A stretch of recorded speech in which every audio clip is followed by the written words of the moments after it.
This is William K. Murtaugh, Murt Witness 1, and this is the Sunday Chat. And it is another Sunday that Field McConnell is under house arrest in the state of Florida. Instead of sitting comfortably in his studio in Plum City, Wisconsin, chattering away on his live stream. Timothy Holmseth, on the other hand, is somewhere in the western United States on what is turning out to be a 9-week road trip, sponging off of who knows who, taking pictures of A&W root beer signs and so on and so forth. Kind of an interesting contrast when you stop and think about it. And here is Timothy Holmseth enjoying himself, seeing the sights, doing who knows what with his companion, and Tim Holmseth is also spewing out his conspiracy theories. And Phil McConnell is in a gilded cage in South Florida, being babysat by his son, probably making life miserable for the young wife and her child, especially if he starts with his conspiracy theory rants. But that is life, I guess, in the wild and wacky world of the internet. No other cases are being heard of at the moment. We don't have anything on the Cynthia Absug case or on any other related cases. Nothing new on the situation in Arkansas, and there's nothing new on the woman that is running for office in Minnesota. Now, we seem to be having a lot of problems with the coronavirus, all kinds of closings going on, and I'm not sure how this is going to affect my situation since it involves a lot of air travel, but that's going to remain to be seen. I'm operating on a day-by-day basis now, even though my schedule is planned out 2 weeks ahead of time. But I'll deal with the situation as time goes on. At the very least, I may lose 1 day of travel, and that may open up a third Murtathon or something. I don't know yet. I'm trying to get things settled up so that I'm not having to do all this traveling back and forth to the airport, and I would do the monologues at the house and not necessarily do Murtathons all week long, but do half-hour monologues like I do now, but they'd be done at the house and not in the car. I actually started doing that at one time as an experiment. One of my very first videos was an at-home monologue.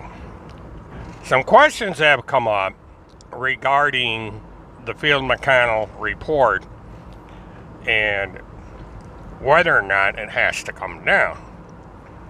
Well, according to the court order, it does have to come down because it is Field McConnell's broadcast station. He operated out of Plum City, even though the producer, said to be Eager Beaver, owned the channel. Now, Eager Beaver may not have to shut the channel down. He would have to remove the content. Now, part of the consideration here is this is a Canadian that owns this channel, and it is not known where the server is located, where the Field Report operates out of. Now, I would think that Eager Beaver may not have to remove the channel itself, but he would have to remove the content that resides on it, because it involves an American citizen, American content, so to speak, And so in that respect, the courts may have jurisdiction. And there is also the questioning if there is an international treaty to cover this kind of a situation. Now, this is not the first time I have run into a situation with a Canadian. Several years ago, there was a Canadian that was stalking me, and he violated both U.S. and Canadian laws with his actions, and his channel was removed from American providers, but it was an order out of Canada and not so much out of the United States, as he was prosecuted under Canadian law. Even though it was a U.S. citizen and a Canadian citizen that filed charges against him. So it's a somewhat different situation, but it does bring up the fact that the internet crosses borders. You have people that operate outside the United States that cause problems within the United States. Now, the United States has pursued criminal proceedings against people outside the borders of the United States. Julian Assange is a good example of that.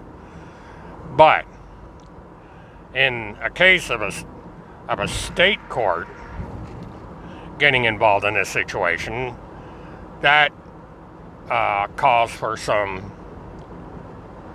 research to determine whether or not a state court has jurisdiction over interstate commerce when it comes to deciding whether or not an individual is going to be allowed to be on the internet.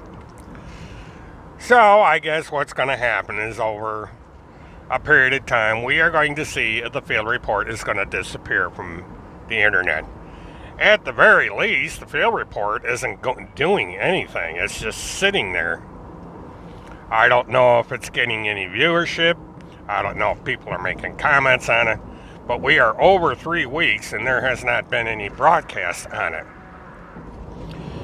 Now, Field Report 2 is where Kirk's Law resides. And why he calls it Field Report 2 is kind of an odd situation, although I think he's taken advantage of the group numbers that Field has built up. Mainly because without Field's numbers, he would be relatively small. So that's probably the reason that Kirk Pendergrass and Chris Hallett are hanging on to the Field Report coattails. Not that it makes much difference, because, it just gives him a way to get on YouTube, since he's too lazy to have his own channel. So he just decides that he's going to go out and he's going to coattail off a Field Report with the backup channel. Kind of says a lot about E-Claws, that they can't operate on their own. They have to be babysat by another channel. Now, it would appear, based on the actions that I saw last night and comments by people on my channel, that either Randy Erickson, Tim Holmseth, or both can't seem to do without coming on my chat, on my live streams. Which really doesn't matter, other than it's pointing out the desperation these two have, that in the middle of their sightseeing tour all over the United States, they have to stop and come in on my chat. Now, there's no way of proving that the two of them are coming in there, of course. It's just seems kind of weird that certain people show up during the middle of the webcast and other things happen that seem to be timed with the show.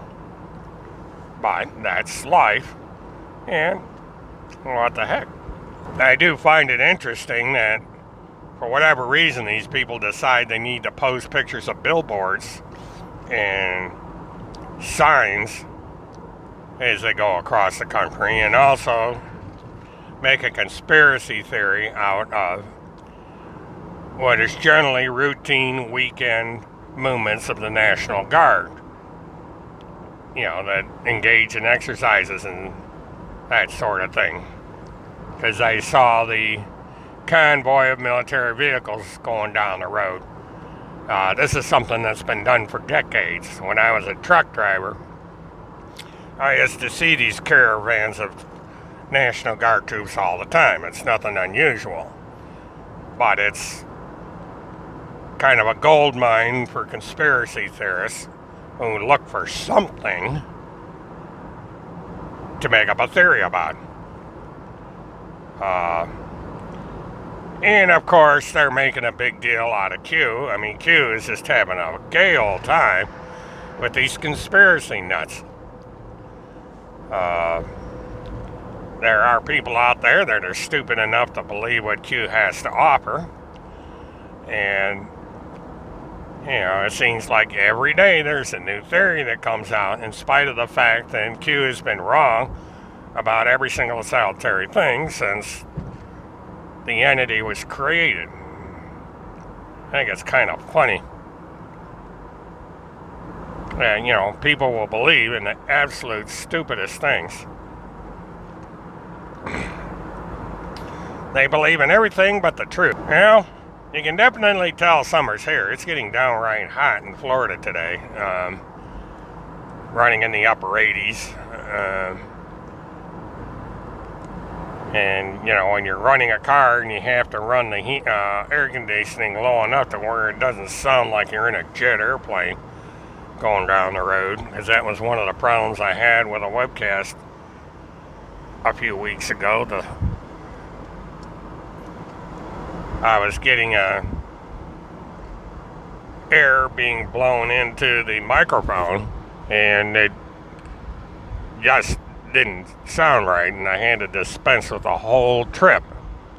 So I'm trying to play with the settings on the heater, or on the air conditioner, I should say, to get the right balance so that I'm not boiling away, and yet I'm not creating a noise level that's going to drown out the microphone. That's one of the big disadvantages of live streaming making a video while driving a car. Especially this thing, since it's one of the noisiest cars I've ever owned. But I try my best. Now, if I had a Lincoln or something that had good sound dampening, I might be better off. Now, today's the last day you can go to Walt Disney World, Universal Studios, and I don't know about SeaWorld yet, but all the amusement parks in Florida, because as of midnight tonight, everything is going to shut down. So the next 2 weeks are going to be rather interesting. And things are closing all over the United States. And Walmart is closing all over the United States overnight in order to restock. Because they got a bunch of morons out there that seem to think they need a year's supply of toilet paper. I've never seen anything like it. Even during our hurricanes, we don't get people hoarding like this. I mean, yeah, they'll stock up on food, water, and other supplies. But this time it's different. I mean, you've got home delivery services like Amazon to where they would deliver the stuff. You don't have to go out and stock up on everything in sight just so you can get through a few days. But I guess that's one less thing that's going to be on the grocery list the next time somebody goes shopping, because they've got enough toilet paper to last the rest of their life. Is eventually supply is going to catch up to demand. And kind of curious how the homeless are handling this. Because you're living out in the woods. What do you do for toilet paper? Now, Minnesota schools are getting out for 2 weeks. And Timothy Holmstad's son, the last I knew, lived in Minnesota. And his father's not around. So it's kind of curious. I guess the mother now has full custody of the son, since Tim Holmstad decided it's more important to be on the run than it is to see his own family. He probably hasn't bothered to go down to see his daughter, unless that's what they're on their way to do in St. Louis, because I believe her daughter lives down there. So maybe at least Timmy will be able to see his granddaughter. Realize what he's missing out on with all these conspiracy theories and fake organizations he's part of now. And possibly be reminded that if he had long ago just faced the music and went to court to defend himself instead of running away like a coward, that this would all be behind him and he would be at relative peace.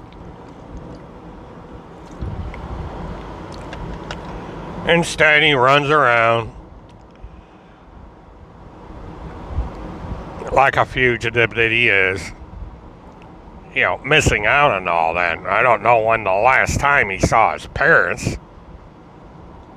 or even if he used to see his parents on a regular basis. You just don't know. But at a minimum, Timmy's, suffering in his own right, but not that much. And being selfish and not thinking of his family at all.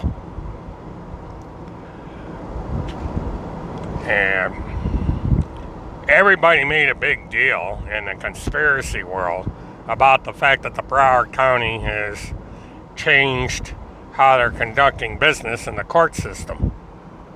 And what they may not realize is this is going to be a national trend. That courts throughout the country are going to adjust their dockets based on the necessity of going into 2-week quarantines when it comes to this virus. Now, I also like the fact that people are trying to say that the coronavirus is nowhere near as bad as the flu, and that we had more deaths and so on with past pandemics and so on. And I guess as long as only a few people die and not a lot of people die, it's perfectly fine. They say, oh well, only 1,000 people have died so far. It's no big deal. But they fail to understand that we're very early in the process here with this pandemic. Back when we had the avian flu and the other flus that happened, it took that much longer to identify these problems and to deal with them. That was number one. Science has caught up. I mean, we have penicillin now and other things that will help in some cases. But the corona series of viruses is a separate thing altogether. It's 10 times worse than the flu. And unless or until we nip this disease in the bud, the numbers will start to explode. It's happened before, and of course it'll happen again, but you have to understand that the detection is early.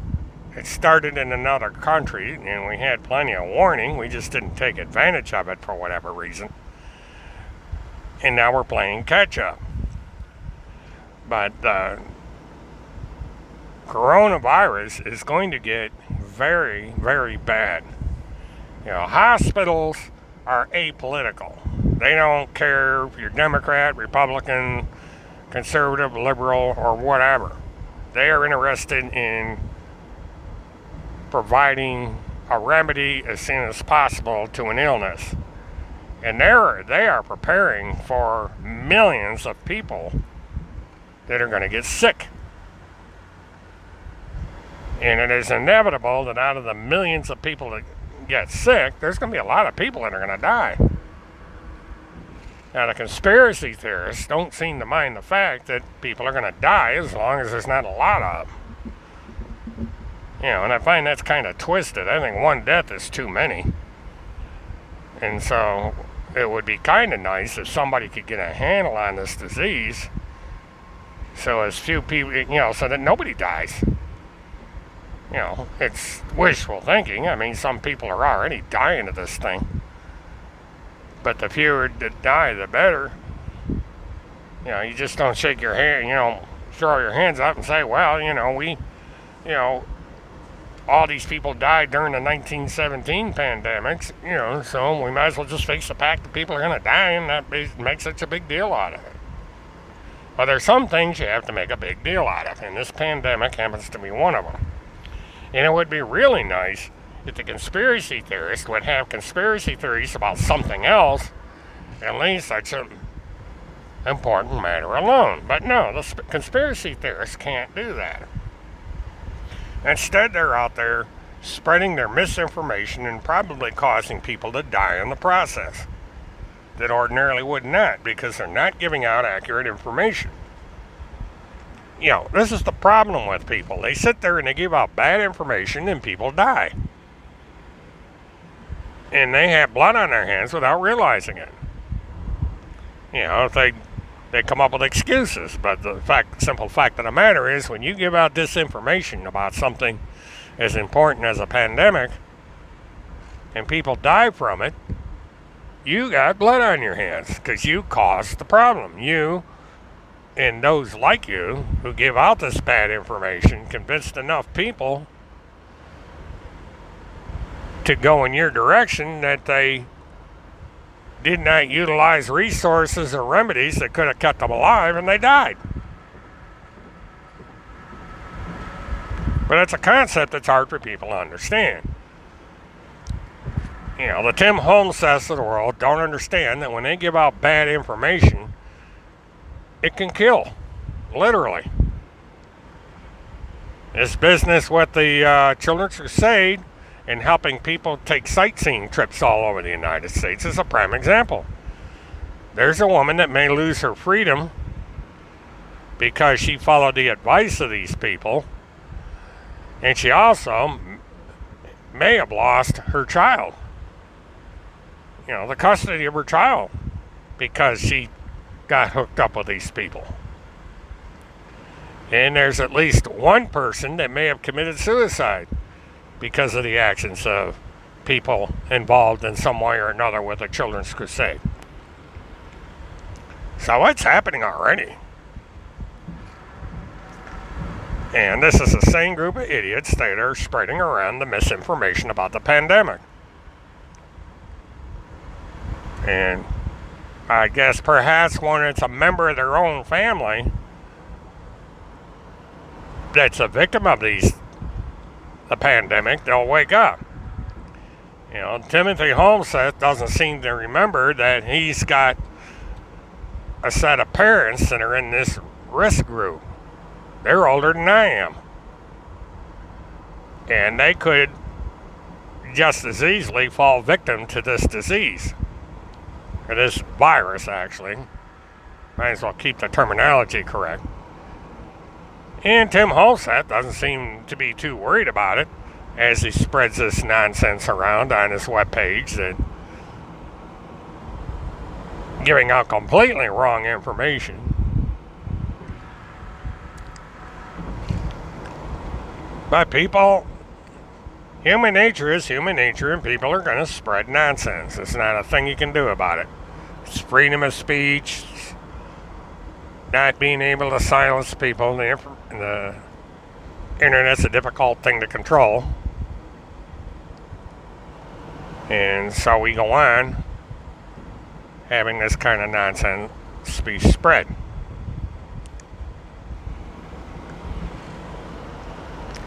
So,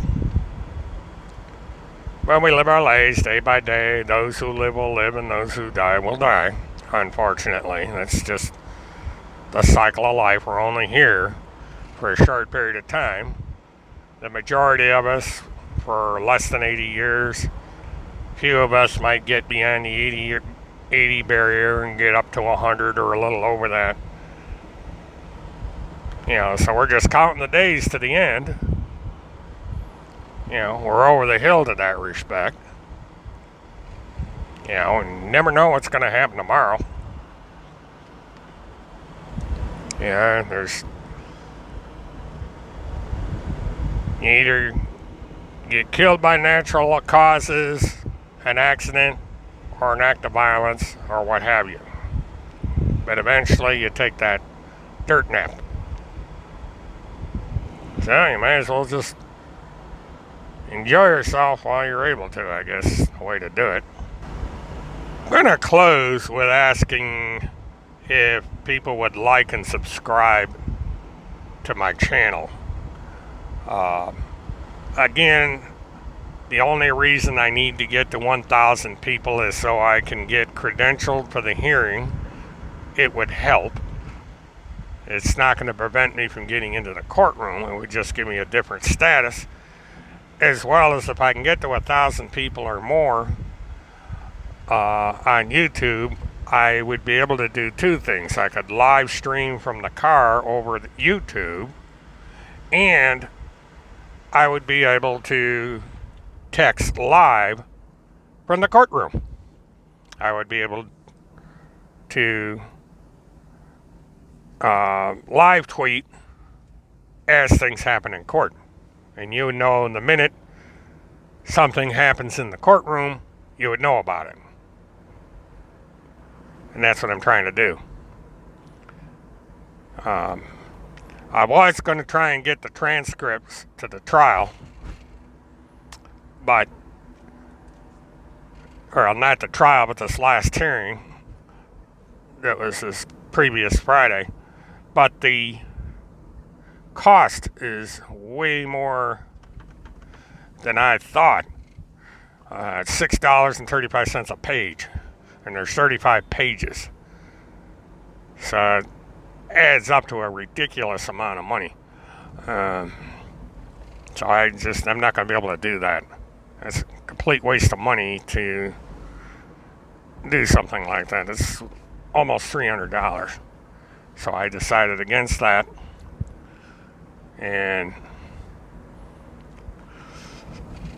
it'll teach me that I need to attend these trials, because to generate 35 pages in a bond hearing, there was a lot going on. And I know some of the details, but without the documents, I don't want to say too much because I don't have the documented proof to back up what happened. But a lot happened in that hearing, from what I understand. And it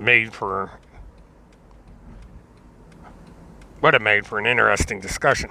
But it is what it is. So if I could get 1,000 subscribers, maybe 1,100 subscribers, but get that magic number, that would be fine. So let's see what we can do about getting that far. I'm not going to be aggressive with soliciting funds because I'm really not going to be able to do that much. There's no point in going to Minnesota or going to South Dakota or any of these other places, because by the time I got the funds to go up there, it would be stale, old news, something like that. The whole point of going to these places would be lost. So, the accounts still exist. I'm just not going to be aggressive about them. I took the links down on my Twitter account temporarily because I'm trying to get the link to work. The way it is on Twitter, it doesn't work. And I'm just not in any hurry to put it back up again. That was for the patron, because I do have GoFundMe and Patreon set up, but I'm just not advertising like I used to. So, but eventually, if I decide to do it, I'll put them back up. But for the time being, don't worry. I'm just not going to get into fundraising. There's just no point in it. With that, there really isn't much else today. I haven't quite decided what I'm going to do about the drive-a-thons, and if I'm going to keep doing them. I go back and forth between calling them mobile-thons and drive-a-thons. I guess I should stick with mobile-thons. But at this point, I'm not sure what I'm going to do with them yet, because it's kind of hard to come up with something new to talk about every day when nothing is going on. And I don't want to stray too much from the primary subject of the channel, which for right now is these legal cases surrounding Tim Holmes, Seth, and Field McConnell. And what they're up to. I may get into another individual that's gotten on the radar. I kind of, because of technical difficulties I had over the weekend and other matters, I kind of forgot about him. But I'll probably get into discussing him because he's another associate of Tim Holmes. And I guess he's a piece of work in his own right.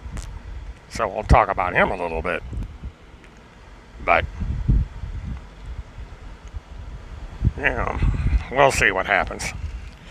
So anyway, I hope you all have a good weekend, what's left of it, and that you don't get sick, and that you're able to enjoy life. And I'll be on Twitter and other social media, and we'll see what the grifters are up to on their sightseeing tours all over the United States. And see what else happens in the hours ahead. So this is William K. Murtaugh, Mert Witness 1.